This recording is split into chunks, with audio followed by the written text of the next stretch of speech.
하나님의 나라는 누구나 알 수 있는 게 아니에요. 그 가치를. 그런데 예수 그리스도의 속죄함을 경험한 자들이 하나님의 모든 지혜와 총명을 부어주시게 되자 하나님 나라의 가치를 깨닫게 되는 거예요. 그리고 새로운 세상이 열릴 것이다 라고 하는 것을 알게 되는 것이죠. 그러자 해야 할 일은 무엇일까요? 자기의 소유를 다 팔아서 그 밭을 사는 거죠. 10년 뒤에 150배, 140배, 200배 오를 주식을 안다면 어떻게 하셔야 돼요? 자기의 소유를 다 팔아 그 주식을 사는 거죠. 하나님의 나라가 그와 같다라는 거예요. 그런데 하나님께서 우리에게 지금 오늘 본문에서 이야기하고 있는 것은 뭐냐면 그 비밀을 알려주셨다라고 하는 것이에요.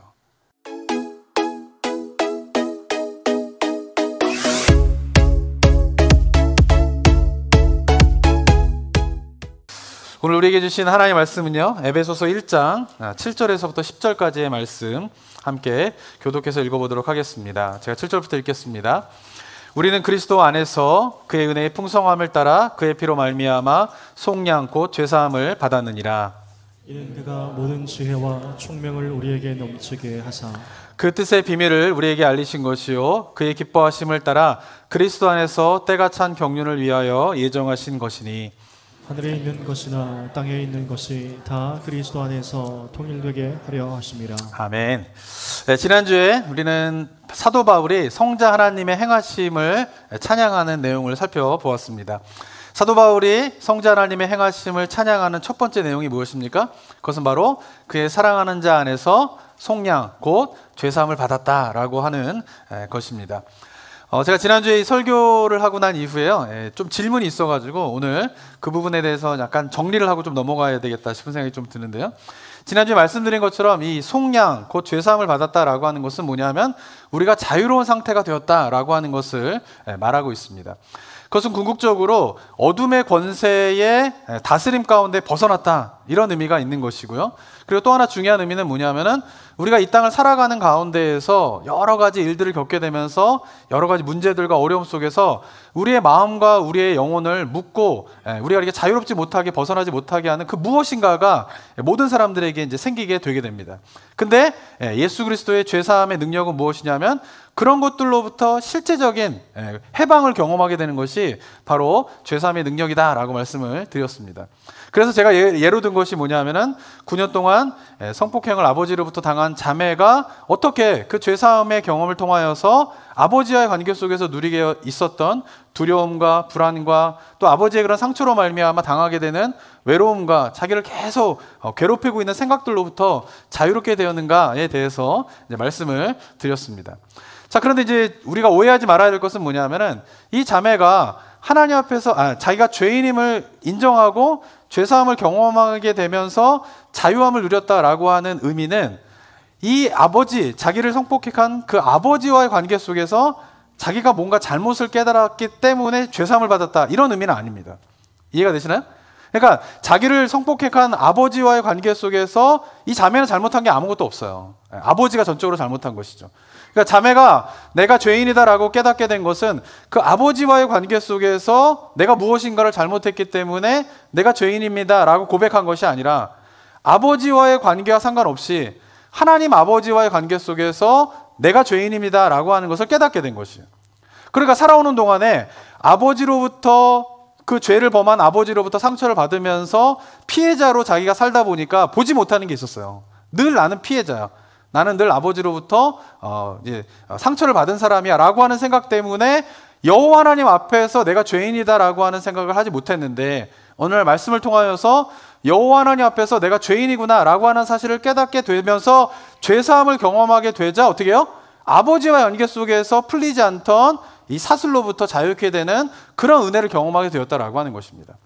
중요한 것이 이거예요. 뭐냐면은 우리가 이 땅을 살면서 내가 잘못을 하면서 생기는 문제들로 말미암아 나를 얽매이게 하는 것이 생기게 되고요.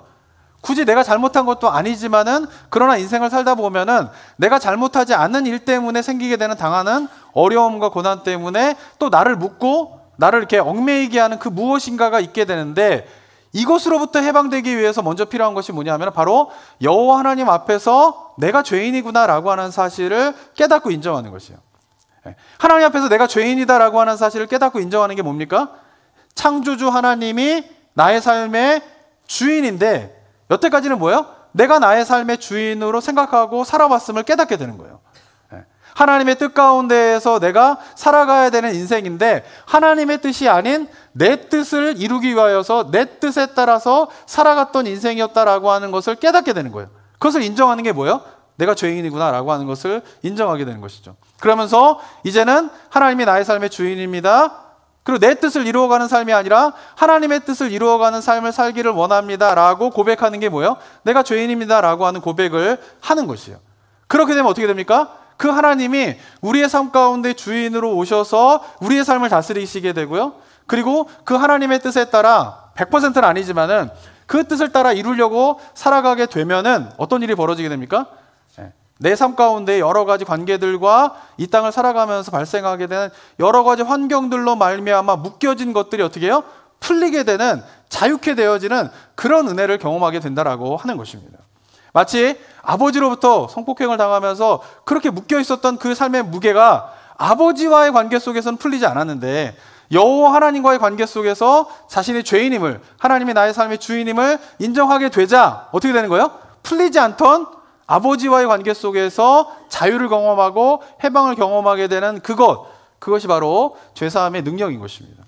저는 바라기는 우리 성도님들이 그러한 은혜들을 경험하게 되길 원해요. 하나님 앞에서 먼저 내가 죄인이구나. 그러면서 하나님 앞에서 죄사함의 은혜를 경험하게 되자 그동안 풀리지 않던 삶의 여러 가지 사슬과 나를 묶고 있는 것들로부터 자유케 되어지는 그런 은혜들을 경험하기를 소망합니다. 그러면 어떻게 되는 거예요? 그것을 경험하면 사도 바울과 같은 고백이 나오지 않을 수가 없는 것이에요.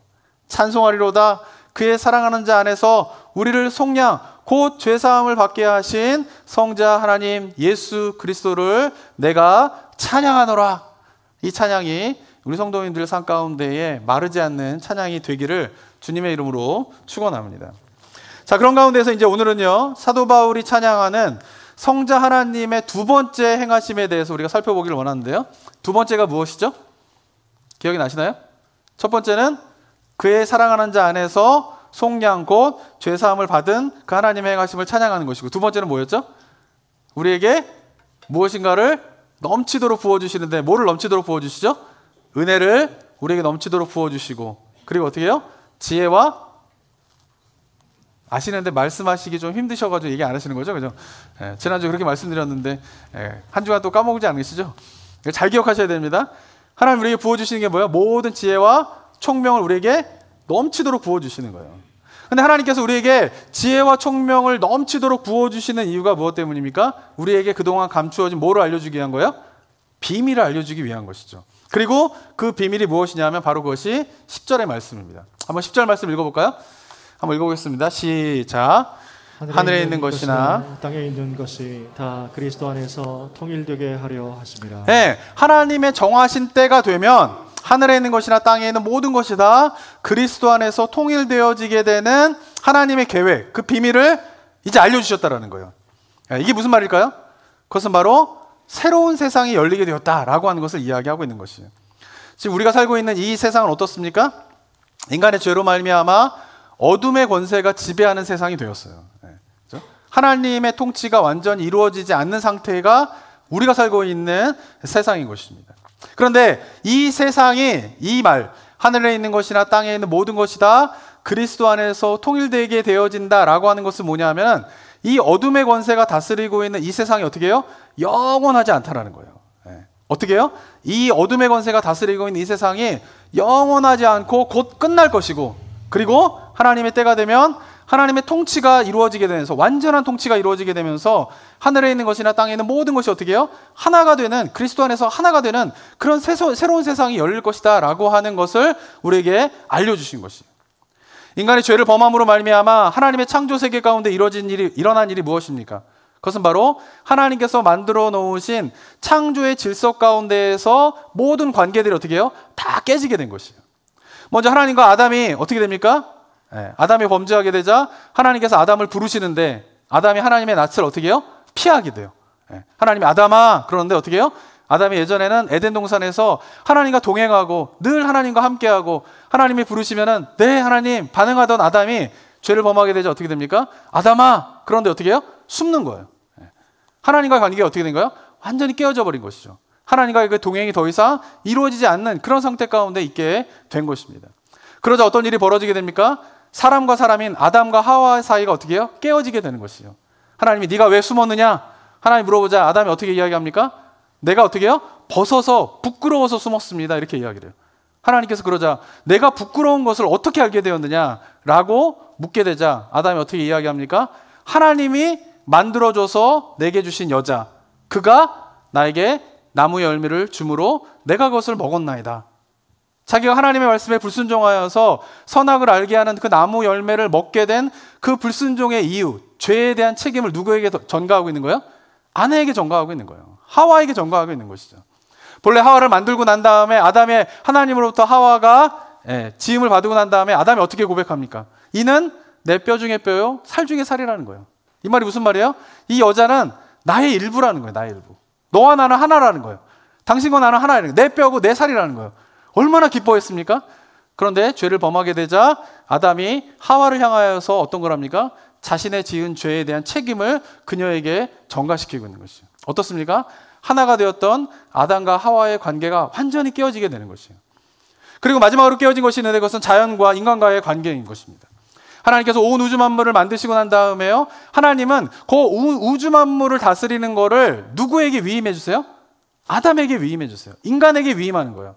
하나님을 대신하여서 하나님의 창조 세계를 다스리도록 권한을 위임해 주셨는데, 그래서 아담이 다스리고 자연을 정복하고 생육하면 어떻게 해요? 땅이 충만하게 되는 거예요.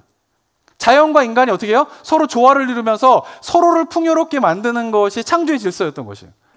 그런데 죄를 범하게 되자 어떤 일이 벌어지게 됩니까? 성경 본문에 보면은 아담에게 땅이 가시덤불과 엉겅퀴를 내었다라고 이야기를 하고 있어요. 그 말은 무슨 말이냐면 아담이 다스리는데 그 다스림에 순종하지 않는 거예요. 자연이 어떻게 합니까? 인간을 공격하는 거죠. 지난주 같은 경우에도 그 지진이 일어난 이유가 뭐예요? 자연이 어떻게 해요? 인간을 공격하는 거예요. 인간도 어떻습니까? 자연을 다스리고 정복하고 이러면 자연이 어떻게 해요?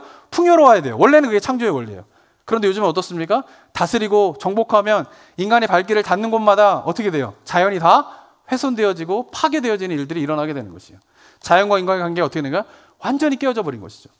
그러니까 죄를 범하고 난 다음에 일어난 일은 뭐냐면은 하나님의 창조 세계 속에서 있던 관계들이 다 하나가 되게끔 하나님께서 창조하셨는데 그 하나됨의 관계들이 다 깨어지게 되는 것이에요. 그러면서 어떻게 해요?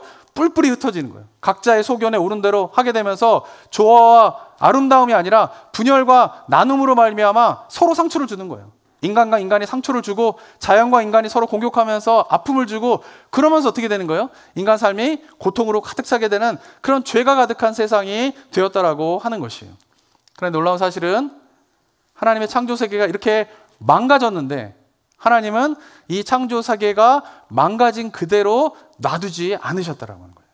하나님이 계획을 하시는데 어떤 일을 해요? 큰 일을 계획하시는 거예요.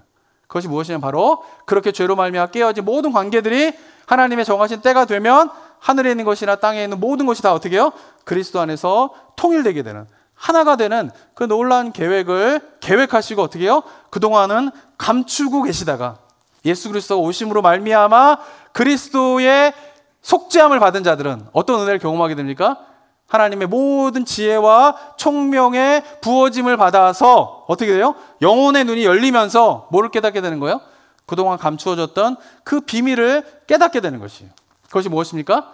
하늘에 있는 것이나 땅에 있는 것이 다 통일되게 되는데, 그 말은 무슨 말이냐면 죄로 인하여서 이 땅을 다스리고 있는 권세자들이 다스리는 이 세상은 사라지게 되고 어떻게 돼요? 하나님의 완전한 통치가 이루어지는 새로운 세상이 열리게 될 것이다 라고 하는 것을 누구에게만 알려주는 거예요? 그리스도인들에게만 알려주게 되었다라고 하는 것입니다.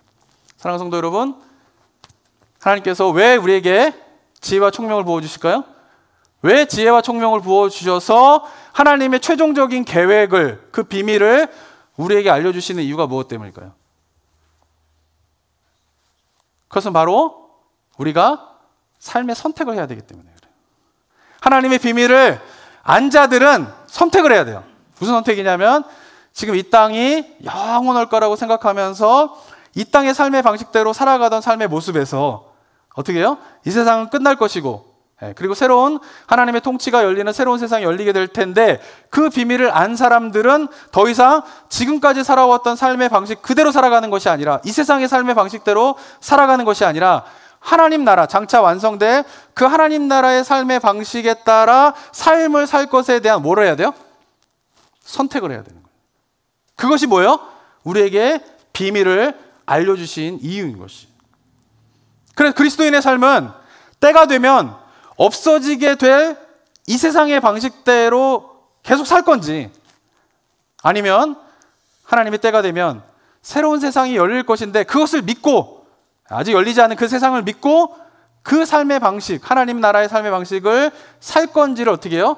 결단해야 되는 삶이 바로 그리스도인의 삶인 것입니다. 그래서 하나님께서 어떻게 해요? 그동안 감추어 있었던 그 비밀과 계획을 예수 그리스도를 믿는 속죄함을 경험한 자들에게 알려주셨다라고 하는 것입니다. 자, 2015년도에 개봉한 한국 영화 한 가지가 있는데요. 암살이라고 하는 영화입니다. 제가 예전에 설교 때도 한번 말씀드린 적이 있는 것 같은데 이 암살이라고 하는 영화는요. 일제시대 때에 독립투쟁을 위하여서 목숨 바친 의열단의 이야기를 다룬 내용입니다. 배경은 1930년대인데요. 독립을 위하여서 이제 임시정부가 세워지게 되고 거기서 이제 일본의 수뇌부와 친일파인 사람들을 암살하려고 하는 의열단이 이제 생기게 됩니다. 세 사람이 이제 의열단인 것이.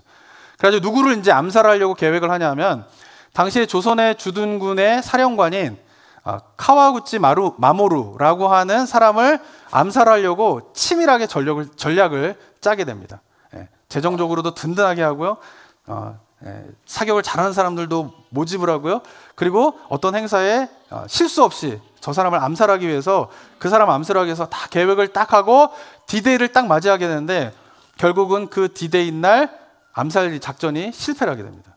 그러면서 미리 일본군이 알고 있어서 이 암살 계획을 그래서 의열단에 있는 대부분의 사람들이 다 죽게 되고 몇몇 사람들만 살아남게 되는 그런 일들이 일어나게 돼요. 그런데 이 암살의 계획이 실패한 이유가 뭐였냐면은 암살단, 의열단 안에 친일파 이중 스파이가 있었던 것이에요. 그게 누구냐면은 이정재입니다. 이정재가 염석진이라고 하는 사람으로 거기서 나오게 되는데 이 염석진이 의열단에 있는 멤버인 줄 알았는데 알고 보니까 친일파였던 거예요. 그래서 그 암살의 모든 계획을 다 흘리게 되면서 그 암살 계획을 미리 일본군이 알게 되고 그러면서 의열단의 사람들이 죽게 되는 그런 일들이 일어나게 됩니다. 그런데 이 친일파 염석진이 그 다음부터는 친일파로서 일제시대 동안에는 떵떵거리면서 권력자로 살게 돼요. 근데 이제 이 영화에서 속 터지는 건 뭐냐면은 해방이 되고 난 다음에 이 염석진이 친일파의 일을 했다라고 하는 것을 철저하게 감추게 됩니다. 그리고는 해방이 되고 난 다음에는 대한민국의 경찰로 살아가게 돼요. 그러니까 일제시대 때는 친일파로 권력을 누리게 되고요. 해방이 되고 난 다음엔 경찰로 권력을 누리면서 떵떵거리면서 이제 살아가는 그 삶의 모습이 쭉 나오게 돼요. 그러다가 이제 나이가 들어가가지고 이 의열단에 있었던 살아남았던 사람이 이 염석진을 끝까지 추적을 해가지고 염석진을 이제 암살하는 장면이 나오게 됩니다. 길가에 코너에 딱 몰아놓고 전지현과 남자 둘이서 이 염석진을 향해서 총을 딱 들이대고 마지막으로 죽이려고 하는 그 암살을 하려고 하는 그런 작전서 가운데에서 전지현이 이렇게 묻습니다. 왜 동료들을 팔았나? 이렇게 묻는 거예요. 너는 왜 동료들을 팔아서 무고한 동료들이 죽게 만들었냐? 라고 했을 때에 이정재가 어떻게 이야기하냐면은 해방될 줄을 몰랐으니까. 내가 만약에 해방될 줄을 알았다면 내가 그렇게 동료들을 배신하겠냐? 라고 하는 대사를 하게 됩니다. 저는 근데 이 대사가 굉장히 마음속에 많이 울림이 있었어요. 왜냐하면은 이 대사의 내용과 이정재가 이야기하고 있는 염석진의 마인드가 뭐예요? 오늘 본문에서 이야기하고 있는 내용과 너무나 일치하기 때문에 그런 것이에요. 하나님께서 우리에게 어떻게 하셨습니까? 우리를 죄사하여 주시고 모든 지혜와 총명을 우리에게 부어주사 뭐를 보게 하셨어요? 비밀을 깨닫게 하신 거예요. 그게 뭐예요? 이 세상이 영원하지 않다라는 거예요. 그리고 새로운 세상이 열리게 될 것이라는 거예요. 그 새로운 세상이 열리게 될 것을 너에게 미리 알려주는 이유가 무엇이냐 하면 그 새로운 세상을 준비하며 살라는 거예요. 그런데 그리스도인들 가운데에 이 비밀을 알고 있지만 이 비밀을 들었지만 두 갈래로 갈라지고 있어요. 첫 번째는 그 새로운 세상이 진짜 열릴 것이다 라고 하는 확신 속에서 마치 일제시대 때에 일제 치하가 곧 끝나고 새로운 세상이 열릴 것이다 라고 하는 믿음 속에서 독립운동을 열심히 하는 독립운동가와 같은 삶의 모습을 살아가는 그리스도인들이 있는가 하면 교회 안에서 마치 비밀을 들었는데도 불구하고 아니야, 일제가 그렇게 쉽게 무너질 리가 없어. 대한민국이 독립을 해서 대한민국 정부가 다스리는 새로운 독립국가가 태어날 수 없어 라고 하는 것을 생각하면서 어떻게 해요? 새로운 세상이 열릴 걸 생각하지 못하고 친일파와 같이 살아가는 삶의 모습의 그리스도인들이 교회 안에 있다라고 하는 것입니다. 독립 후에 염석진은 비로소 깨닫게 되는 것이죠. 정말 그럴 줄 몰랐다.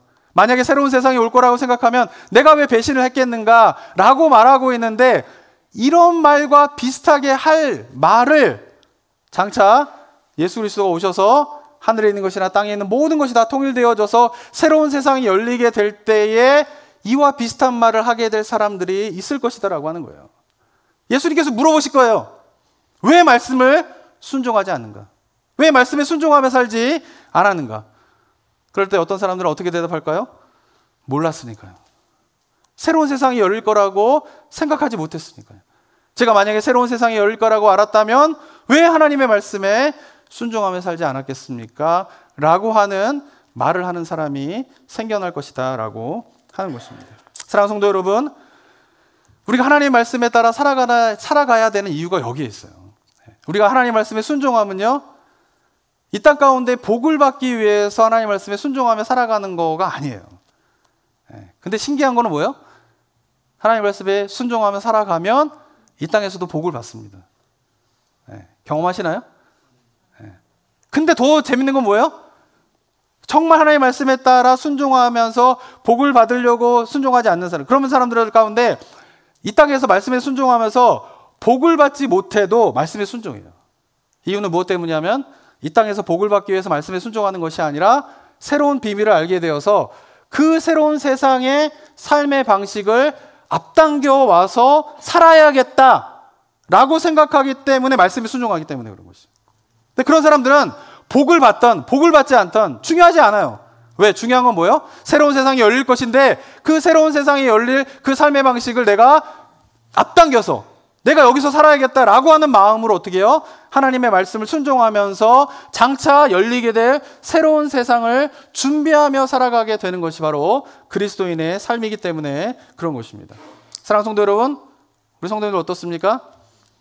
하늘에 있는 것이나 땅에 있는 모든 것이 하나님이 정해진 때에 다 통일되게 되면서 새로운 세상이 열릴 것을 믿고 계십니까? 그것을 안다면 지금의 삶의 방식이 같을 수 없어요. 그 사실을 정말 믿는다면 우리가 살고 있던 삶의 방식이 완전히 달라질 수밖에 없어요. 다시 바꿔 말하면 우리가 살고 있는 삶의 방식이 달라지지 않는 이유는 뭐냐 하면은 그 비밀, 새로운 세상이 열릴 것이다 라고 하는 그 비밀을 깨닫지 못하고 확신하지 못하기 때문에 뭐예요? 변화가 일어나지 않는 것이에요. 혹시 이 사람을 아십니까? 이분을 아시는 분이 계신가요? 얼굴 한번. 이 사람이 제이슨 드볼트라고 하는 사람인데요. 아시나요? 아시는 분 계신가요? 이 사람 어떤 사람이었냐면 2013년도에 아마존에서 소프트웨어 엔지니어로 평범하게 일하던 청년이었습니다. 근데 2013년도에 이 아마존에서 일하던 이 청년이요, 어느 날 자기의 전 재산 2만 불을요, 주식 하나를 사는데 다 투자를 합니다. 2,500개의 주식을 사들이게 돼요. 그리고 그 이후부터는 매번 돈이 생길 때마다 한 주식을 다른 투자하지도 않고요, 그 주식만을 끊임없이 사게 됩니다. 그리고는 2014년부터 시작한 이 주식이 8년이 지난 2011년 어느 날 이 청년이 트윗을 날리게 돼요. 트윗이 뭐냐면 자기의 주식 계좌가 지금 1,200만 불이 되었다는 거예요. 그래서 나는 39세에 은퇴한다 라는 트윗을 날리게 되는데, 이 트윗이 이제 전 세계에 큰 반향을 불러일으키게 됩니다. 이 청년이 투자한 주식이 뭘까요? 테슬라입니다. 테슬라.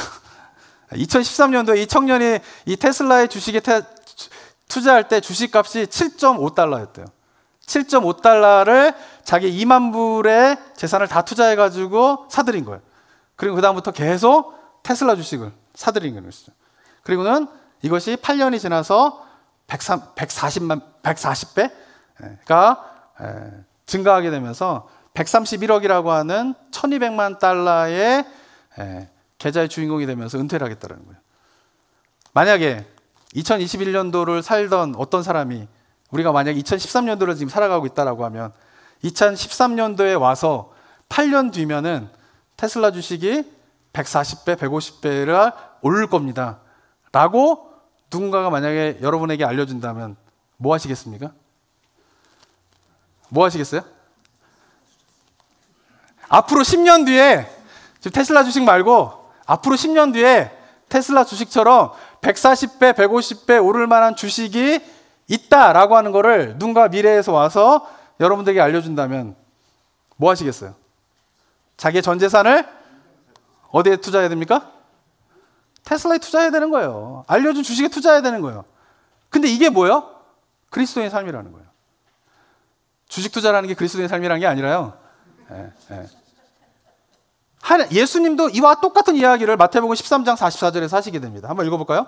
13장 44절 읽어보겠습니다. 시작. 천국은 마치 밭에 감추인 보와 같으니 사람이 이를 발견한 후 숨겨두고 기뻐하며 돌아가서 자기의 소유를 다 팔아 그 밭을 사느니라. 오늘날 소작농으로 살던 청년의 이야기를 합니다. 내 땅이 아니에요. 주인의 땅이에요. 가서 하는 일이라곤 밭을 갈고 곡식을 뿌리고 열매를 거두게 되는 거예요. 근데 열심히 일한다고 해서 추수를 하여도 추수한 대부분 다 주인에게 가게 됩니다. 자기가 받는 거는 자그만 소작농이 받아야 되는 그런 것을 받고 끝이에요. 얼마나 의미 없는 삶입니까? 밭에 나가서 일하는 것 자체도 소망이 없어요. 열심히 일한다고 많은 것을 거둬들일 것도 아니에요. 열심히 일하면 일할수록 주인의 배만 배부르게 만들지 나에게는 떨어질 것이 없는 청년이 어느 날 밭을 열심히 갈다가 뭐를 발견하게 됩니까? 그 밭에 숨겨진 보물을 발견하게 되는 거예요. 해야 될 일이 뭘까요? 얼른 그것을 다시 숨깁니다. 밭에다가. 그리고 돌아가서 이 청년이 어떻게 될까요? 자기의 소유를 다 팔아서 뭐를 삽니까? 그 밭을 사는 거예요. 아마도 주변에서는요, 어리석다라고 이야기했을 것이에요. 그 밭이 쓸모없는 땅이고 자갈도 많고 열심히 노력해봤자 수확물이 크지 않는 그런 땅을 왜 네 전 재산을 주고 사느냐라고 주변에서 사람들은 다 비난했을 수도 있어요. 그런데 이 청년의 마음 가운데 뭐요? 흔들리지 않는 뭐요? 확신이 있었어요. 내 재산을 다 팔아서 나는 꼭 이 밭을 사야겠다. 이유가 무엇 때문일까요? 남들은 알지 못하는 비밀을 알고 있기 때문이에요.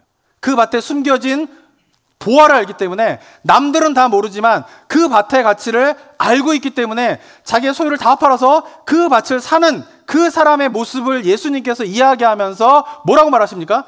하나님의 나라가 이와 같다라는 거예요. 하나님의 나라는 누구나 알 수 있는 게 아니에요. 그 가치를. 그런데 예수 그리스도의 속죄함을 경험한 자들이 하나님의 모든 지혜와 총명을 부어주시게 되자 하나님 나라의 가치를 깨닫게 되는 거예요. 그리고 새로운 세상이 열릴 것이다 라고 하는 것을 알게 되는 것이죠. 그러자 해야 할 일은 무엇일까요? 자기의 소유를 다 팔아서 그 밭을 사는 거죠. 10년 뒤에 150배, 140배, 200배 오를 주식을 안다면 어떻게 하셔야 돼요? 자기의 소유를 다 팔아 그 주식을 사는 거죠. 하나님의 나라가 그와 같다라는 거예요. 그런데 하나님께서 우리에게 지금 오늘 본문에서 이야기하고 있는 것은 뭐냐면 그 비밀을 알려주셨다라고 하는 것이에요. 하나님께서 정하신 그때가 되면 하늘과 땅에 있는 모든 것들이 그리스도 안에서 통일되어지게 되면서 어떻게 해요? 새로운 세상이 열릴 것이다 라고 하는 것을 알려주셨는데 만약 그것이 우리의 영혼 가운데에 깊은 깨달음으로 다가온다면 어떻게 될까요? 그냥 삶을 살아왔던 방식대로 살 수가 없는 것이죠. 어떻게 하셔야 됩니까? 자기의 소유를 다 팔아 그 하나님의 나라를 위하여서 살아가게 되는 그 삶의 모습이 바로 그리스도인의 삶이고 그런 삶을 살아가는 자들이 바로 하나님의 나라를 소유하는 삶이라고 예수님께서 우리에게 말씀하고 계십니다. 사랑하는 성도 여러분, 바울이 왜 모든 지혜와 지식을 우리에게 부어주셔서 하나님의 뜻을 알려주신 하나님을 찬양하고 있을까요? 바로 그 비밀을 알려주신 그분에 대한 뭐요? 감사와 고백이 그 비밀의 가치를 깨닫는다라고 하면 나오지 않을 수가 없는 것입니다. 우리에게 장차 펼쳐질 영원한 세상이 있는데 그 세상에 대한 비밀을 이미 알려주셨기에 그 하나님을 찬양하게 되고 그리고 더 이상 그 삶의 방식대로 지금까지 살아왔던 방식대로 살 수 없음을 깨달으면서 새로운 삶의 방식대로 살아가는 자들, 그들이 바로 그리스도인인 것입니다. 그리고 교회는 무엇이냐면 바로 그렇게 하나님의 비밀을 깨달은 그들이 장차 펼쳐질 새로운 세상의 삶을 어떻게 해요? 앞당겨서 사는 사람들이 모이는 곳이에요. 교회는.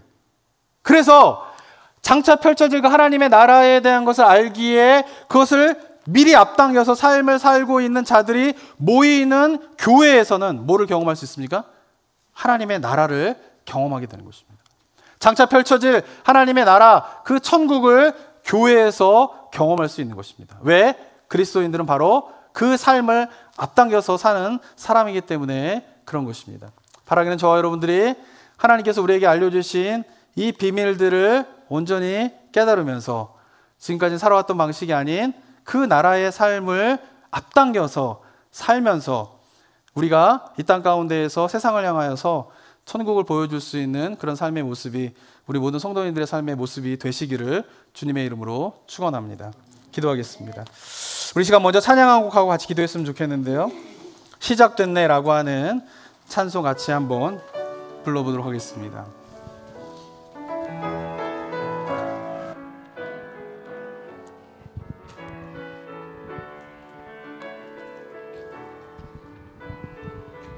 시작됐네, 시작됐네.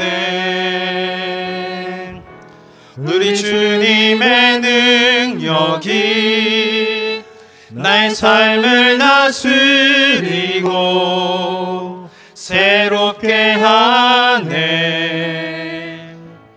자유하네. 죄와 사망으로부터 나의 삶은 변하구나. 충만하네. 은혜로다. 주의 은혜 한량없는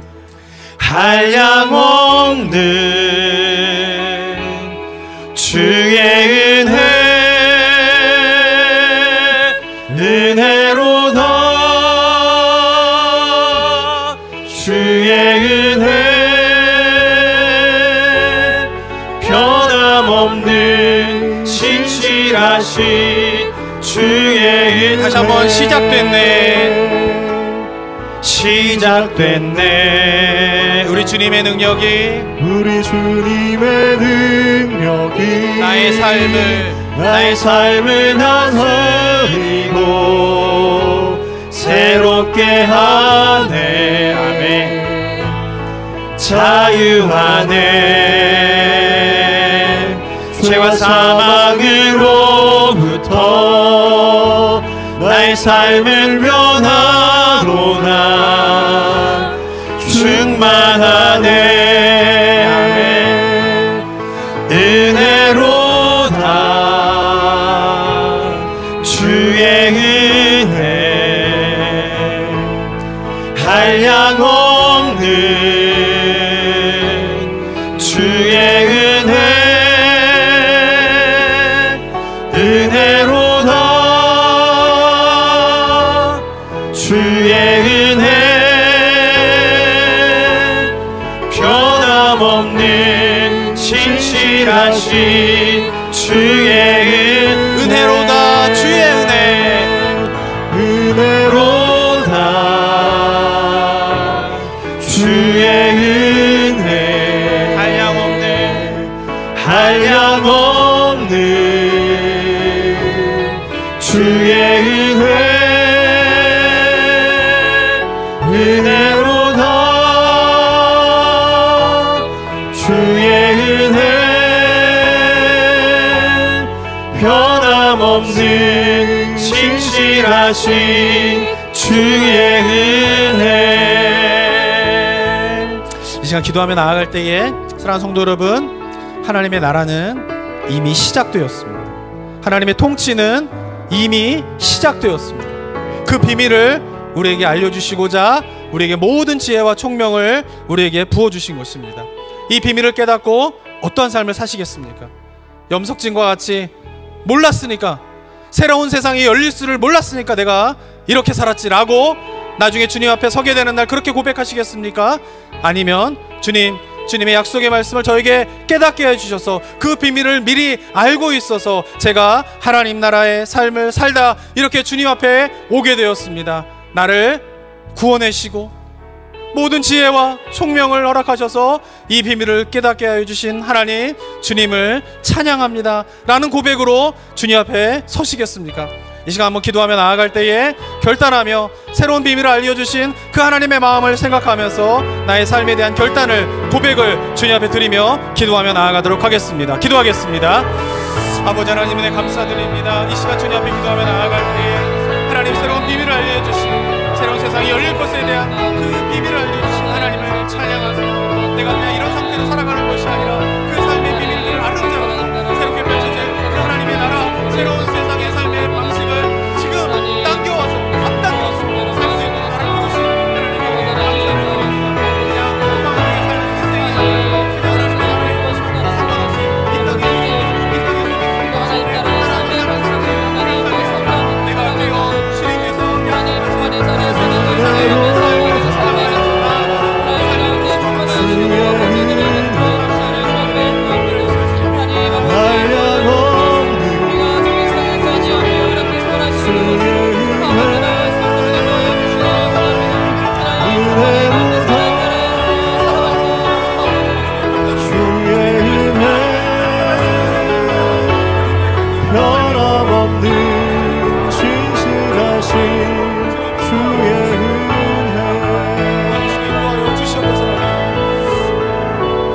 한 번 더 기도하며 나아갈 때에 사랑하는 성도 여러분, 교회가 어떤 곳입니까?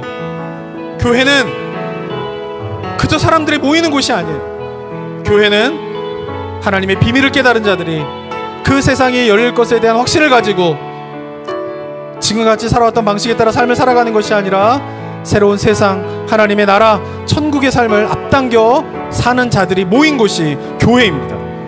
그리고 그 교회는 바로 그러한 삶을 살아가는 자들을 통하여서 장차 이루어질 하나님의 나라를 미리 경험하게 되는 곳이 바로 교회인 것입니다. 저는 이 시대의 교회가 이 사명을 잃어버리고 그저 모이면 모이는 대로, 흩어지면 흩어지는 대로, 욕을 먹으면 먹는 대로 아무 향방과 방향 없이 살아가고 있는 것은 아닌가라는 안타까운 마음이 들게 됩니다. 이 시간 도전합니다.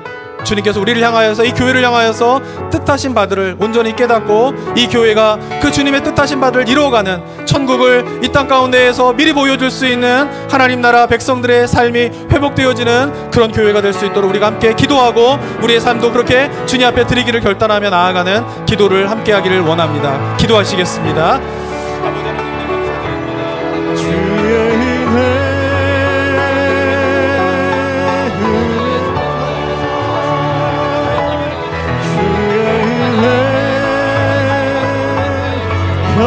변함없는 신실하신 주의 은혜,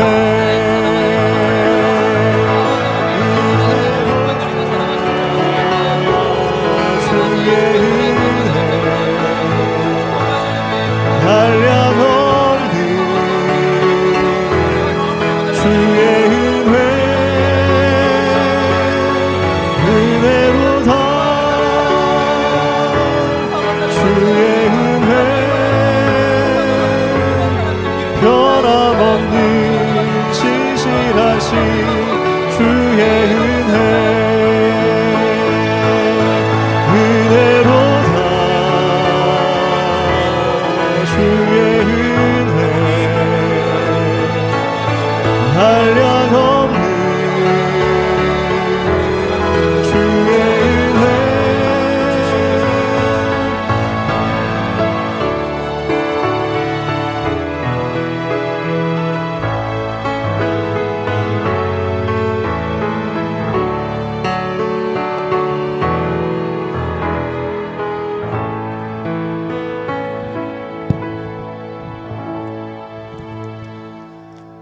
사랑과 은혜가 충만하신 하나님 아버지, 죄악 가운데에서, 영적인 어두움 가운데에서 아무것도 볼 수 없는 우리를 불러주셔서 죄사함의 은혜를 허락하여 주시고 모든 지혜와 총명을 우리에게 부어주사 감추어진 하나님의 뜻, 비밀을 알게 하여 주신 하나님의 은혜에 감사를 드립니다.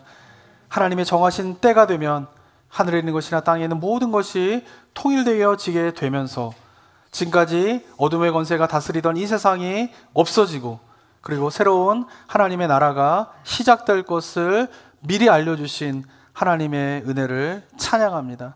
우리가 이 비밀을 깨달은 자로서 어떻게 삶을 살아가야 될지를 다시 한번 결단하며 고백하였습니다. 하나님, 이 비밀을 깨닫고 내가 살아가야 될 삶의 방식에 대한 결단과 고백을 드린 주의 백성들의 고백 가운데에 기름 부음 허락하여 주시옵소서. 그래서 주님 오시는 그날에 정말 이 세상이 열릴 줄 내가 어찌 알았겠습니까? 몰랐으니까 제가 하나님 말씀에 순종하지 못했습니다 라고 하는 핑계가 아니라 하나님 앞에서 나에게 미리 그 비밀을 알려주신 하나님의 은혜 감사를 드립니다. 제가 그리하여서 이 땅 가운데에서 하나님 나라의 삶을 살다가 주님 앞에 서게 되었습니다. 나를 완성된 하나님 나라 백성으로 받아 주시옵소서라고 주님 앞에 담대히 고백할 수 있는 주의 백성이 이곳에 계신 모든 성도님들의 삶이 될 수 있도록 주님 역사하여 주시옵소서. 그런 가운데 그 하나님의 나라를 미리 앞당겨 와서 삶을 살아가는 이 성도들의 모임 가운데에 세상이 이 교회를 통하여서 하나님의 나라를 미리 맛볼 수 있는 그 은혜가 저희 나성북부 교회의 모습이 될 수 있도록 주님 기름 부음 허락하여 주시옵소서. 감사드리며 예수 그리스도의 이름으로 기도드립니다. 아멘.